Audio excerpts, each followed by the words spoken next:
హర హర మహాదేవ శంభో శంకర.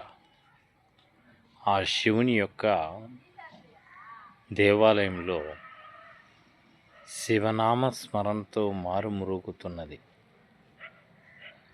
నిత్య నైవేద్య దీపో అలంకరణ, పాలాభిషేకము, తరువాత అక్కడ విచ్చేసినటువంటి భక్తులు అనేకమై ఉండి వాళ్ళందరూ సాక్షాత్ ఆ భగవంతుణ్ణి తిలకిస్తున్నటువంటి రూపాన్ని చూసి జన్మ ధన్యమైనదా అన్నట్లుగా ఉన్నది. ఈ శివాలయము అత్యద్భుతముగా, ఆనందదాయకముగా, ఆ డమరుక నాదాల శబ్ద తాకిడితో దేవాలయం మొత్తం హోరు మాగిపోతున్నది. ఆ మారుమోగుతున్నటువంటి దృశ్యాలు తిలకించటానికి నా రెండు కళ్ళు చాలలేదు. అంత దేదీప్యమానముగా ఉన్నటువంటి ఆ శివాలయంలో శివుని యొక్క మూర్తిని చూస్తూ ఉంటే జన్మధన్యమైనట్లు ఉన్నది. ప్రతి ఒక్కరూ సోమవారం దినమున శివాలయాలకు వెళ్ళి మనలో ఉన్నటువంటి బాధలు మొత్తం, మన మొరను మొత్తం భగవంతునికి విన్నపించుకుంటే జీవితము చాలా ఆనందదాయకంగా ఉంటుంది. మనం ఎదుటి వారితో చెప్పుకునే దాని బదులు భగవంతుని సన్నిధానమున ప్రశాంతంగా దేవునికి చెప్పుకున్నామంటే అతను వింటాడు. విని మనకి ఏ పరిష్కారం మార్గం చూపాలనేది భగవంతుని యొక్క ఆశీర్వాదం ఉంటుంది.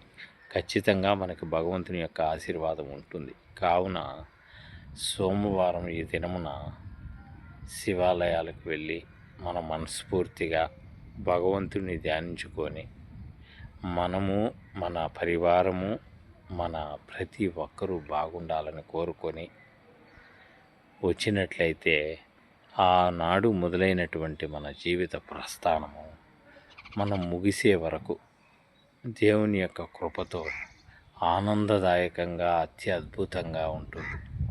కాబట్టి ప్రతి ఒక్కరూ దేవుని మీద నమ్మకం ఉంచి మీ నమ్మకాన్ని ఒమ్ము కానివ్వకుండా ఆ శివయ్య సన్నిధిలో మీరు ఏకాగ్రతతో ఒక్క నిమిషము పాటైనా కూడా ధ్యానించితే ప్రశాంతముగా మీ ఎంత ఆనందంగా ఉంటుందో చెప్పటానికి కూడా వీలు లేనంతగా ఉంటుంది.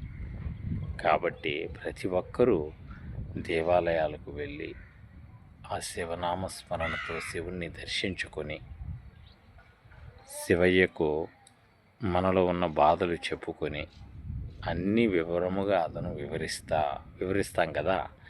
అతను మన మొర విని మంచి ఆలోచన జ్ఞానంతో మనకు మంచి చేస్తాడనే నమ్మకంతో నిత్యము కొలిసే నా సదాశివయ్య దేవదేవుడి ఆశీర్వాదం నిండు గుండుల అందరికీ సంతోషంగా ఉండాలని కోరుకుంటున్నాను.